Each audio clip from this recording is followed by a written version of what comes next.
Welcome to the City Council public comment meeting. Before Mayor Parker calls the meeting to order, we ask that you please turn off all electronic devices. For those who have requested to speak, there are 2 podiums in the chamber. The podium in the back is for individuals with mobility concerns. We ask all others to step forward. Each podium has a countdown clock located to the speaker's right that will indicate how much time is remaining. A bell will sound when you have 30 seconds left. Before you begin your comments, please state your name. Thank you. Welcome to your Fort Worth City Council public comment. I will call a meeting to order.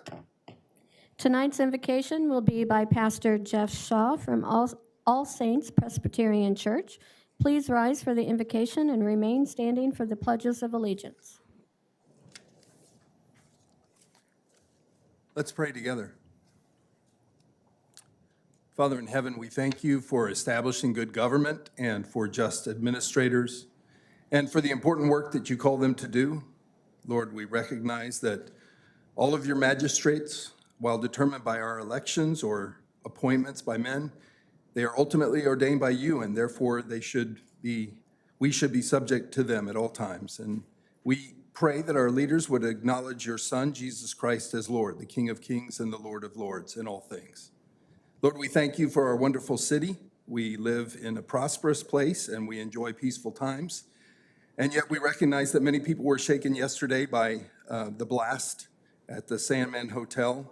And this disturbed us as a reminder of accidents and tragic events that are out of our control and can take place at any time. But in the midst of that, we thank you for your providential care and your gracious protection, sparing the loss of life. And we do pray for those who remain in the hospital and are in serious condition. Would you watch over them and show them your mercy so that they might make a full recovery? Lord, we thank you for a city that's not in disarray, is prepared to handle these situations. Thank you for those first responders who came to the aid, for the police and firemen who were there, and even for the utilities who worked behind the scenes. And we thank you for their efforts, Lord. Father, would you bless this gathering tonight? May these council members represent the interests of their constituents. May their decisions be just and equitable, and may you grant peace in all the deliberations here. Bless our city and its citizens. Bless us, keep us. Make your face to shine upon us. Be gracious to us. Turn your face toward us and give us peace. We pray all these things in the majestic name of your Son. Amen. To the flag of the United States of America, and to the republic for which it stands, one nation under God, indivisible, with liberty and justice for all. Honor the Texas flag. I pledge allegiance to Texas, one state, under God, one and indivisible.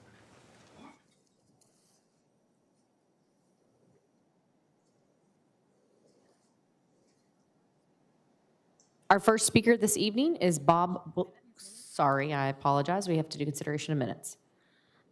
Mayor and Council, our first action item will be approval of the minutes from the October 17th, November 28th, and December 5th and 12th, 2023 council meetings. Move to approve. Motion and a second. Please vote. Motion carries. Now we'll move into our public comment section. Our first speaker is Bob Willoughby, followed by Julie West. Is Bob present? In the back saying no. He's not here. You haven't seen him. Okay. Julie West, followed by Julie Ledford. Good evening. My name is Julie West, and I'm the owner of Paper Planet in historic Hanley. Paper Planet is a boutique custom invitation stationery store. I started my business in my home in 2001 and moved to historic Hanley in 2003. My peers and I, through great effort, have cultivated the Hanley Wedding District on the east side of Lancaster. We bring business to the east side of Fort Worth from all corners of the Dallas-Fort Worth Metroplex and the state of Texas at large. Through the tenacity of our brick and mortar storefronts and owner-occupied buildings, we are a powerhouse of destination retail. Cumulatively, we have over 100 years of entrepreneurial business experience in the events industry and have earned regional, state, and national recognition as event specialists. I am here as a representative of the Hanley Wedding District and an East Side resident to request this locally preferred alternative regarding the expansion of East Lancaster Avenue to 6 lanes be delayed for further review and that more transparency be employed in its handling. What happens here affects all of us, businesses and residents alike. The Hanley Wedding District is just one block that is an anchor point for this strip at East Lancaster. Have the other important pockets of East Lancaster businesses been informed? What consideration was given to the business community along East Lancaster? As business and building owners in Hanley, we are not in favor of a 6-lane road expansion. Jamie Holder of Creme de la Creme was told by Mayor Matty Parker that this proposal was not in the plans for East Lancaster during the December 5th public comment. On December 19th, Kelly Porter, along with 6 other people attached to the proposal, had a meeting with the business owners of the Hanley Wedding District, advising that the 6-lane expansion was imminent and requested our support. As this proposal is being given to the state as a response from local government, we would like to make sure adequate consideration is given to the needs of local residents and businesses alike. We feel that transparency has been severely lacking on this project. Alternative information has been presented by city staff differing from what was said at a city council meeting. There were last-minute changes in dates for public comment, which has limited the opportunity for people to speak on this issue. We have also received a less than tolerable amount of public awareness on the proposed changes and how it will affect our businesses and homes. If major changes and decisions for this corridor are being discussed, why have we not received full information on these plans? The information available online lacks continuity from department to department, and getting a straightforward answers from officials has been met with placating and non-committal answers. We need a clear plan. We need more time for better understanding and review of the proposal. Ask the people who it will directly affect. I encourage you to visit our growing and prosperous area for yourself. We are hosting an open house on February 29th that is open to the public. We deserve a second chance from our city.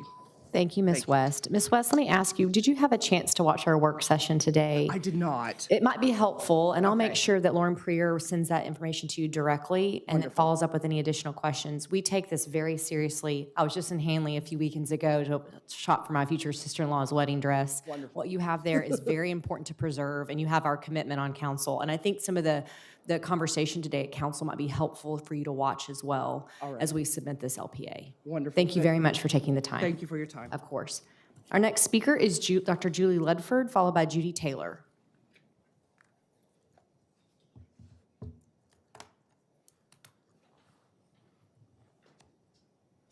Do I wait for the time to start? You can start, and let's talk with you. Thank you. Thank you for taking the time to listen to our comments this evening. I have attended all of the recent meetings and the open houses, so I'm well informed on this topic. There's a potential to have positive effects, but the property owners need city council support. So our current concerns include new mixed-use zoning implications, traffic concerns, and primarily safety. And some of this has already been mentioned already, but it's important that we follow Trinity Metro's recommendations, which include having a center lane as opposed to lanes entering on either side for the bus, because that's been statistically determined by research to be the safest option. I do support the new proposed station on Collard Street that would be accessible to Texas Wesleyan students, including international residents in the dorm who might not otherwise have access to transportation. Here's a plan including the map of the new station at Collard. I think that'd be beneficial to Texas Wesleyan. And as I mentioned before, it's important that we follow the recommendation of Trinity Metro's center lane to maximize safety for travelers on the bus route and to serve the communities. And it's important also to protect the property value. So historic Hanley won't just be a pass-through and the destination that TPW plans have mentioned. The mode recommended by Michael Morris is a curb-based transit, and it's less safe statistically than the center lane. The center lane is statistically the best option. Here's a comparison of the proposals from Trinity Metro versus the other recommendations. There's a visual of the center lane. And here's the letter from Trinity Metro that was forwarded to City Council. suggesting the center lane. And the comment from Michael Morris was, we're not funding that vision. And also, there was a recent article including comments on this on the Fort Worth Report. I forwarded a copy of that article as well, including some of the opposition to the 6-lane and versus the 4 lanes. And then finally, my concerns are, there's a lot of traffic accidents right there at Hanley and Lancaster. I think if we expanded it to 6 lanes versus 4, it's already a very dangerous intersection. So we'd need support from our local law enforcement. I'm concerned about changing it to mixed use instead of single family. Also, we had free unlimited bus passes during 2020, which made an issue for safety in our neighborhood. And the last thing I wanted to say is, Pythagoras told us a thought is an idea in transit, and I think it's important that Hanley remains a destination and not just a pass-through. Thank you. Thank you, Dr. Ledford. Our next speaker is Judy Taylor, followed by Lawrence Walker.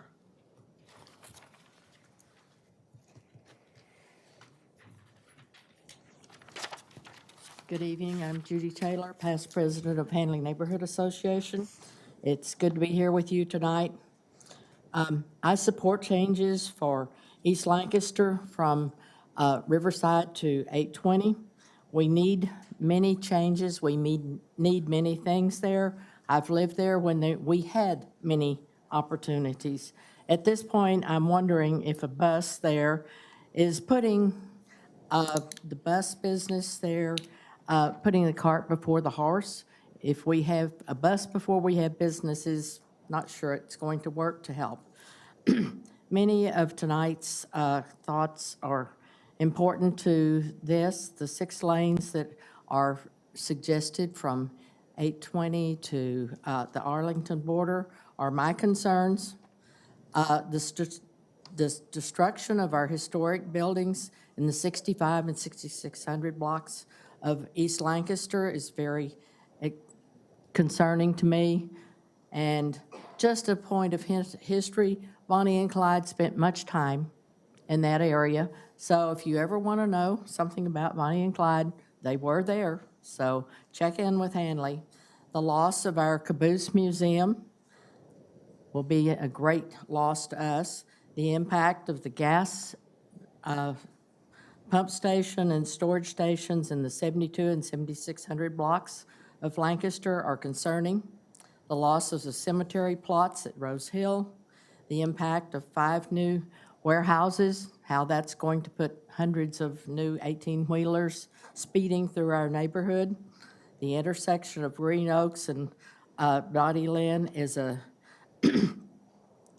it's designed to stop and encroach on our trees and our historic Indian preserve there.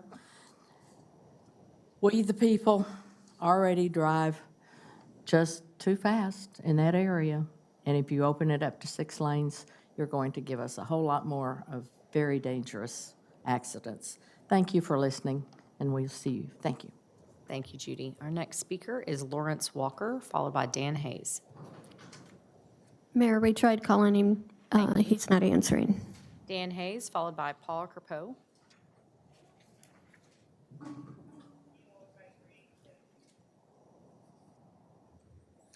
Good evening. My name is Dan Hayes, and I live in District 11. Today, the locally preferred alternative for East Lancaster was presented to you. I'm thrilled that there's a plan, but I believe this is a solution that could do more to spur economic development and improve pedestrian safety. It also needs to be a solution that does no harm to historic Hanley. Inside the loop, the roadway needs to consist of 4 traffic lanes and 2 lanes dedicated to public transit, much like this illustration from Detroit. Reducing traffic lanes would improve pedestrian safety, and dedicated lanes for transit would present themselves as a premium option, which would attract developers and new riders alike.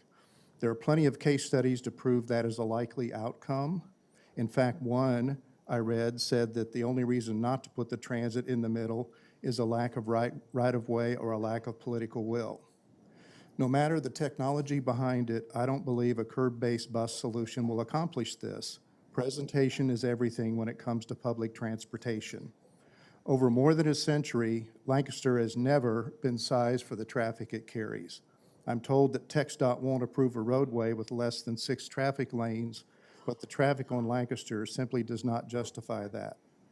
We have 5 major east-west roadways and a freeway for a total of 22 lanes in a roughly 2-mile wide swath.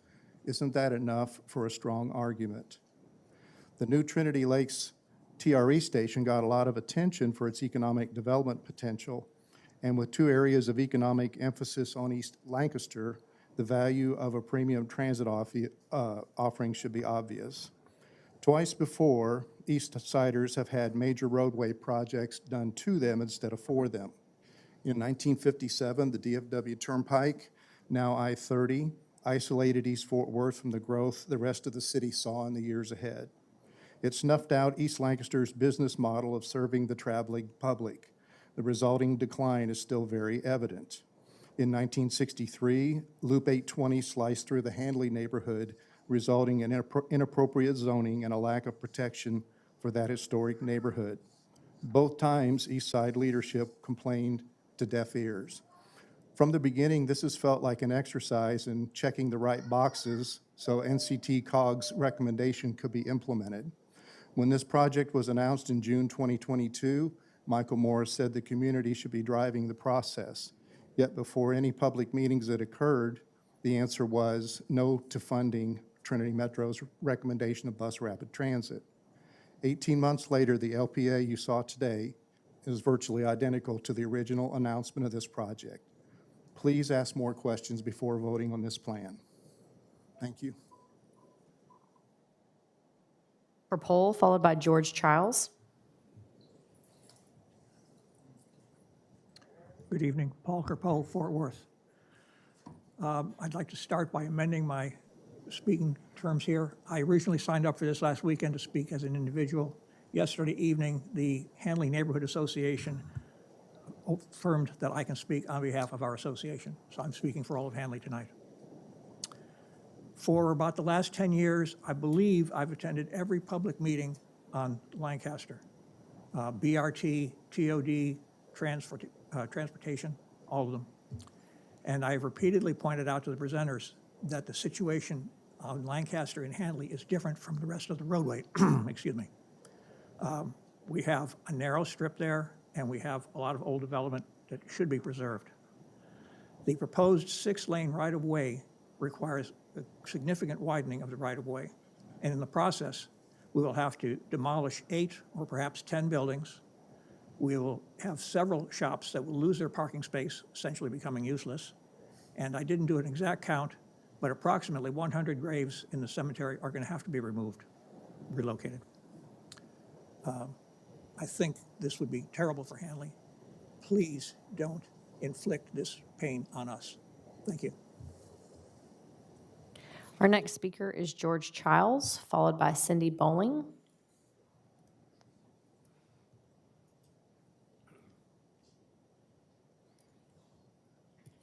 My name is George Vernon Childs. I live in Fort Worth.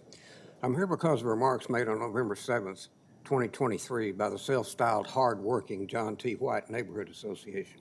It is my belief that what this organization is working hard to do is expanding its long-standing differences of opinion with Bob Willoughby to include those who employ and defend freedom of speech more than JTW&A deems proper. This is in order for it to strongly insinuate that the aforementioned T-shirt tycoon is leading what amounts to a coven. The first step, as it always is, was to create an other. JTW&A's other is, quote, self-serving, showboating, chronic malcontents where entire lives seem to be dedicated to their weekly performances in council chambers, unquote. Oh, and they're all attracted to Bob Willoughby. A fine piece of othering indeed, appropriately crowned by guidance to the root of the problem, both problem and root, not just manufactured out of thin air, but air so thin that if it was literal, it would cause mountain goats to carry oxygen bottles. I would inquire if the hard work of the JTW&A includes classifying as showboating chronic malcontents those who have appeared here more than once about the death of Ms. Jefferson, and those who have done this in regard to the possibility of early death in Echo Heights.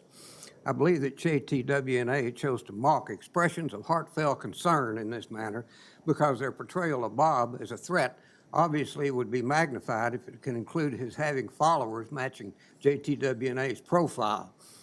Thus, it is not a case of us being attracted to Bob, but rather JTWNA being attracted to us for that purpose. I believe that the threat theme also supports the astonishing assertion that by any definition, Bob is at war with the city. In the novel 1984, this is found, quote, "The consciousness of being at war and therefore in danger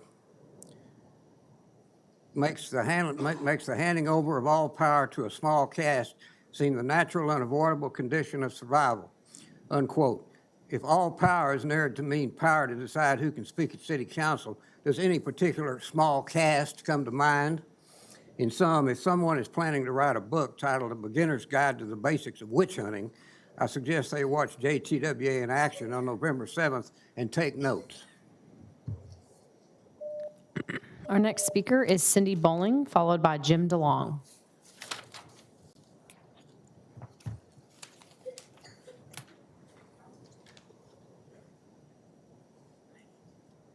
Thank you.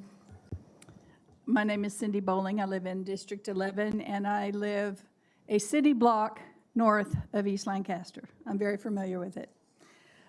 First, I'm very excited about the millions of dollars that are going to be spent on the improvement of East Lancaster and the transit system. It's exciting. Any kind of influx of money to our area, thank you. I learned a couple hours before coming here from Monique Ward that it's not stopping here, that the city is looking at more ways to improve the economic development of East Lancaster. And that changed my speech here. I'm excited about that. And we have long-standing properties that Jeanette is well aware of that have been a blight for years, and we don't understand why we can't get rid of them. The Echo Motel, the TNL, the VNN, the Jimenez Auto, the substandard multifamily.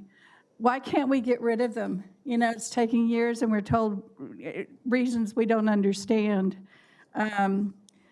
We'd like to get rid of those, and I'm encouraged again by what Monique told me.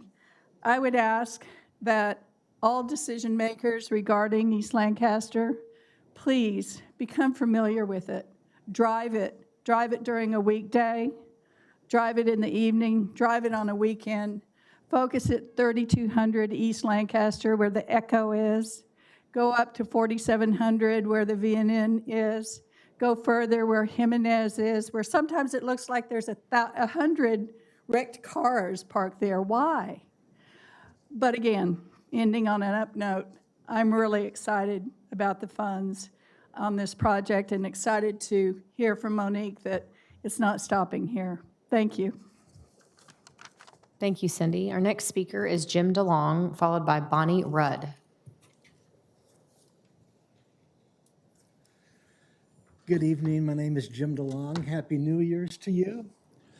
I missed our city council meetings that we didn't have. It seemed like years since I've been able to be in the same room with you.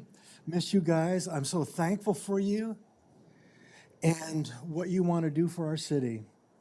And I'm going to talk about my red ball.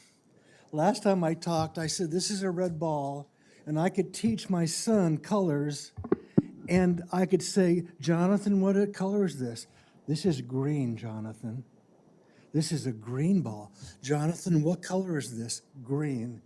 He could pass a lie detector test. Him being able to do that, he has a perception of reality that in himself he comes to think is true. But the truth of the matter is, no matter what color you call this ball, it's red. And I brought up the instance in the Middle East. Hamas calls this ball green. We must wipe out and have genocide against the Israeli nation. They'll go to the mat for it, they'll die for it, but they have a perception of reality that is not truth. And we find that everywhere. During the task force on race and culture, I went to every community conversation, meeting after meeting. I went to some of their training, and this was a comment in every community conversation. And Mayor, this was even spoken when you and other council members, your first inauguration, where you took your oath. This quote was said, "We speak our truth in ways that respect other people's truth. Our views of reality may differ, but speaking one's truth does not mean interpreting, correcting, or debating what others say." This sounds really magnanimous and inclusive, but in one of the training sessions, we were asked to speak on a list of statements, and this was one. And I said, so in other words, the gentleman that murdered those people in Las Vegas, that massacre, he did that because that was truth to him. He would go to the mat for that truth. And it was wrong. No matter how right he thought he was, it's wrong. And so part of my point is that there's a saying, perception becomes reality, but reality doesn't equal truth. And so my encouragement to you, every one of us in this room, we have ideologies. We have things we'll go to the mat for. But what we hope from you all is that you follow truth. Thank you, Jim. Our next speaker is Bonnie Rudd, followed by Adrien Smith by phone. Is Miss Rudd here? She's online. Oh, sorry. There we go. Hi, Bonnie, go ahead. Good evening, neighbors. First of all, I want to thank everyone for their efforts to better our city and neighborhoods. I've heard a lot of good things tonight. Second of all, I want to be very clear, as I believe in explicit communication, that I am only one generation removed from my native heritage and only one generation removed from my German Jewish heritage. My grandfather spoke German as his first language, and I've been taught the lesson of the Holocaust since before I can remember. I'm speaking from both Jewish and Native perspectives tonight, and I want it to be known that Fort Worth sends $11,629,770 annually to Israel's weapons fund. And we're often told that because it is a federal fund, that it cannot be changed. I was taught too much of this state's fierce independence, so I call on those who stand with states' rights tonight. And let me be explicit, there is not one Jewish voice which represents all of us. Being Jewish means being part of a very specific but diverse ethno-religious group. However, there are millions of us, both abroad and in the U.S., who are calling loudly for a ceasefire in Gaza. Millions of us are saying, never again for anyone. Do not commit a genocide in our name. Do not pretend that this is about Israel's existence or the safety of Jewish life worldwide, because it's not. This is about money. And as a state's right, we have that right to stop funding these things. There are many Israeli Jews who also call for a ceasefire, for Palestinian safety, and for an end to this apartheid. We're not all of one opinion, but there are majorities which must be listened to on this front. We need to stop funding these weapons. To give you an idea, the over $11 million which Fort Worth sends annually to kill children could instead be used to provide over 1,000 families with public housing, to give over 4,000 children free or low-cost health care, to fulfill the annual salary for 126 elementary school teachers, and for 33,109 households to be provided with solar electricity, 307 students to have their complete loan debt canceled, and 10,112,844 N95 respirator masks. We must hold our governments accountable, and we must speak up for freedom and the right to it. We cannot be silent in this genocide. Thank you, Ms. Rudd. Our next speaker is Adrien Smith by phone, followed by Aryana Jaffrey. Adrien Smith, I am one with the people. Wow, thank you to the last speaker. I did not know that information. Thank you for sharing that important information with we, the people of Fort Worth, regarding how Fort Worth wastes taxpayer money for causes that don't have anything to do with us. But thank you for that. So yes, Adrien Smith, I am one with the people. It's stated that you all, in the upcoming January 23rd meeting, that you all are going to propose possible change in how developers set aside affordability as it relates to, I believe, apartment complexes, new development. Yeah, you all going to set it. Basically, you all about to make some changes that should have been made. But I think the train has already left the station. We know that, like Ms. Beck stated at a previous council meeting, and I am going to find it, Ms. Beck, that regardless of how you all vote, that the developers they control the market at the end of the day. So I think this is all smoke and mirrors. I think that you all could do more to hold developers accountable. And it is also reported that the developers who already have their contracts in will not be affected by this decision. So how many are lining up to get their applications in before you all make this decision come January 23rd? Now, you all had a special call meeting maybe 30 minutes ago as it relates to expansion of the Fort Worth Convention Center. How ironic that this is coming back online when you all just scrapped a $70 million development plan for the historic Southside community. Now, one must ask the question: was it the developer or was it the city's failures? And I know there's a narrative out stating that the developer failed to meet their obligations, but I had reached out to that particular developer, and I'm hoping that they will go on record to let the city of Fort Worth constituents know, the people of Fort Worth know what truly happened, because you all are spinning a narrative that is typical of you. Kind of lost my train of thought. This is the first meeting, but I just want you all to know that 44 days, my voice will be louder and my presence will be greater. Thank you. Our next speaker is Arand Joffrey, followed by Aryana Jaffrey.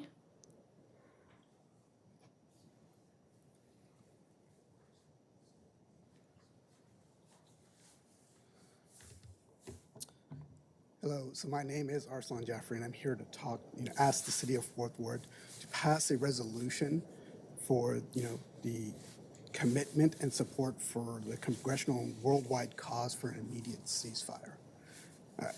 I'm asking because in the start of this meeting, we made a pledge for liberty and justice for all, and justice will be had. I'm asking because one day I'll be standing in front of our maker, and I'll be presented with 3-year-old Reem and 5-year-old Thadik, and they will ask, hey, you saw us being killed by the planes that were made in your community, by the bombs that were made in your community, that was paid for by your community members. And then they'll ask me, and then as you saw our mothers, fathers, grandfathers, grandmothers, brothers, sisters live stream their executions, what did you do? And I'll be asked this at least 11,000 times for all of the innocent children that have been killed by the weapons that, we have been paying for as a community.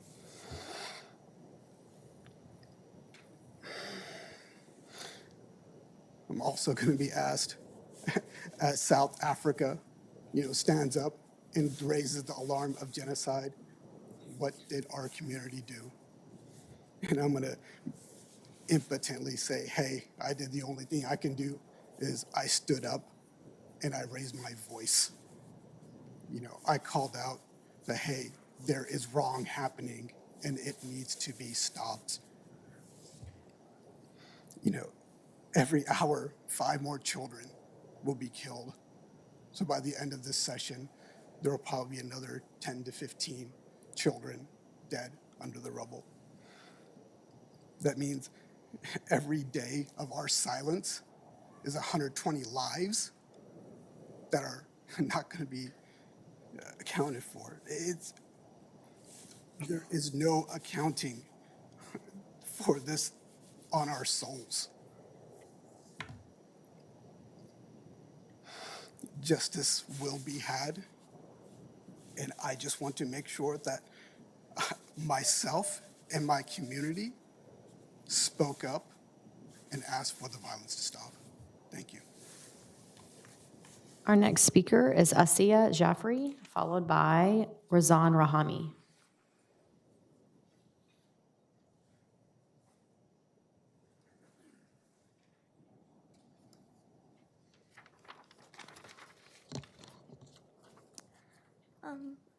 Hello, esteemed members of the Fort Worth Council. Thank you for giving me the chance to speak today. I am a 13-year-old, and I consider myself the family's historian. I love all history, but the most fun for me to learn is early American history. My family and I love to go on road trips, and we often go to national parks where I feel like my love for this particular part of history came from. It makes me feel proud that I'm American when I see how we fought and built this country on the ideals of those who built it. This country was not built to be perfect. It was made to be open and an accepting country, where people are the only legitimate fountain of power. This past weekend, I had the opportunity to go to Valley Forge, where I learned about Washington's perseverance and leadership and the determination of the soldiers posted there, witnessing firsthand the hardship that these soldiers had to go through to liberate this nation. I was able to learn a lot from this experience, even though a great part of the park was closed due to a visit from our president, Mr. Biden. I felt like it was a slight insult to the memory of the soldiers who laid down their lives there for the ideals Biden so blatantly disregards. As Washington said, guard against the impostures of false patriotism. Now, upon reflection of our nation's history and enduring principles it was built upon, it is crucial to extend our ideals past our borders. The ongoing genocide in Gaza, fraught with hardship, warrants our collective concern and empathy. As Patrick Henry said, "Give me liberty or give me death." Why not extend this call for liberty beyond our shores? The people of Gaza know of all of Palestine, they deserve liberation after what they've had to endure for the past 75 years. The Palestinian people deserve liberation, and this is not evacuating them. It begins with a permanent ceasefire and ending all military aid to Israel. Instead of using my family's tax money to go against the ideals of my religion and my nation, use it for the betterment of our city. Like, if we didn't give the money that we did to Israel for 1 year, we could size the population of homeless in the city in half. So please, I'm asking you to sponsor a resolution for an immediate ceasefire. Our voices can't be heard by the president, but they can be heard by you. So please, your voices are louder than mine. And remember, as George Washington said, the truth will ultimately prevail where there is pain to bring it to light. So when that time comes, please be on the side of the truth. Thank you very much. Our next speaker is Rzan Rami. She's going to correct me because I'm sure I did not pronounce her last name correctly. Thank you. It's Rzan Rami. Thank you. Dear esteemed members of the Fort Worth City Council, I'm here to ask for the adoption of a resolution calling for an immediate and permanent ceasefire in Gaza. I live in Fort Worth, having moved to Texas a couple of years ago, drawn to the vibrant city and welcoming community. I'm also an infectious disease physician who, like all of my colleagues in medicine, has taken an oath to hold all life sacred.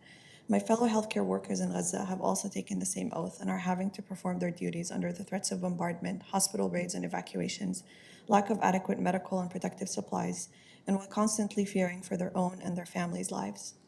Since October 2023, greater than 300 healthcare workers, including physicians, nurses, dentists, paramedics, and others, have been killed, and more than 2/3 of Gaza's hospitals and clinics have gone out of service.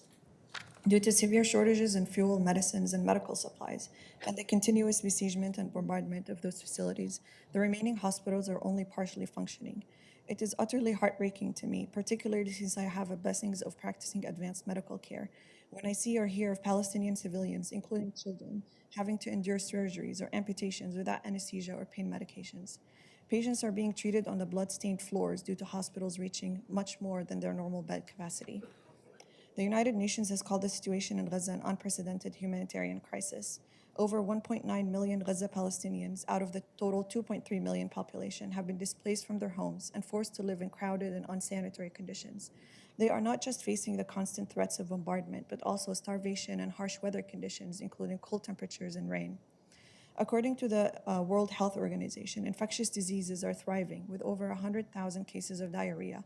Almost half of those are in children under 5 years old, who are well known to be most vulnerable to dehydration. And too many cases of respiratory infections, meningitis, and skin rashes are spreading among the internally displaced. Starvation is a silent killer in Gaza, with the UN reporting 93% of the population facing crisis levels of hunger. 90% of children under 2 are consuming 2 or fewer food groups, and 25% of pregnant or breastfeeding mothers consume only 1 food group per day. As a mother, but also as a human and a physician, I feel those pangs of hunger and suffering too deeply. I know I have limited time to speak, but I want to slightly pause at these heart-wrenching facts. In Gaza and since October, more than 10 children have had to have 1 or 2 limbs amputated per day. 24,000 Gaza children have lost 1 or both parents. And there's a new term that was coined in Gaza, WCNSF, which stands for Wounded Child, No Surviving Family. This term should not have been coined in 2023. The humanitarian aid that's being delivered is far from enough, and efforts to deliver this are severely curtailed. I implore each member of this council to lend their support to an immediate ceasefire to allow full, large-scale, and uninterrupted delivery of humanitarian aid, alleviate the burnout of healthcare workers who have been working nonstop since October, and start to rehabilitate those who have been physically and mentally affected. Our voices amplified through this call can be a force to positive change, encouraging dialogue and diplomacy in the pursuit of a Thank you, Dr. Al-Rami. Thank you for being here. Our next speaker is Noor Hassan, followed by Lon Burnham.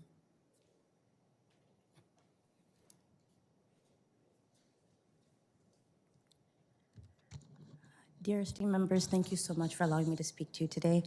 My name is Noor Hassan, and I've been a citizen of Fort Worth pretty much my whole life. I was born in Fort Worth. The only time I've left is to go to UTA in Arlington. Me and my husband have bought both our homes in Fort Worth. Me and my sisters started our first business in downtown Fort Worth. And I can safely tell you that through all of that, I have seen the heart of Fort Worth. I have seen the growth of Fort Worth. I've seen how much the government actually cares to better this city. We are one of the oldest cities. We're one of the largest cities. Our city has so much voice for Texas, I feel. And because of that, I have come to you today to ask for a resolution for the ceasefire of Gaza. Because as a taxpaying citizen, I feel like we should have a right to say that I want to keep our money in the country. I want to keep our money in our city. I feel like it would be better used to be able to say that we didn't participate in the killing of innocent children, that you can stand up one day and say we took the right side of history, because everybody always says, oh, what would you have done back then? What would you have done when the genocides happened? What would you have done during the Holocaust? Well, you get to decide that today, because what you do today is what you would have done then. The country itself has so much civil unrest. Just today, on the Jerusalem Post, the legislation member, Ofer Kassif himself, has taken the side to go against Netanyahu because he believes that the city and the people are more important and not going for a genocide. And they believe that they themselves believe that this is wrong. And if the country themselves is in part now, they've been divided, why don't we also take the right side and also help them out? And so my only request is that our voices are not that loud, but your voices are. And I would like to hope and believe that just like I see the betterment of this city over the last decade that I've been part of it, I believe that Fort Worth would do the right thing and want to do the right thing and step up. And that's why I request it. And thank you so much for listening. Thank you. Our next speaker is Lon Burnham, followed by James Smith.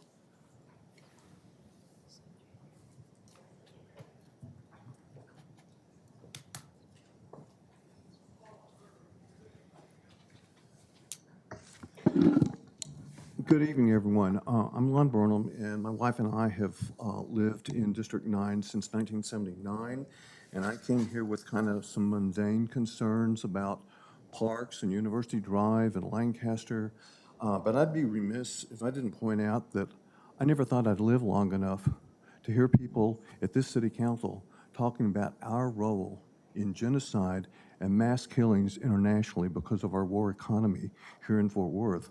I'm a benefactor of that war economy. My dad worked at Lockheed General Dynamics Convair for 37 years. But please, consider your role, our role, in the genocide that's occurring in Gaza. I want the previous speakers to know that I spent a week in November working the Texas delegation asking for a ceasefire. Now, the reason I'm here, first, to thank you to the mayor. I really appreciate your initiative on parklands and green spaces, and I really want to have the opportunity to talk to you. Our mutual friend Joey Rios has been texting you.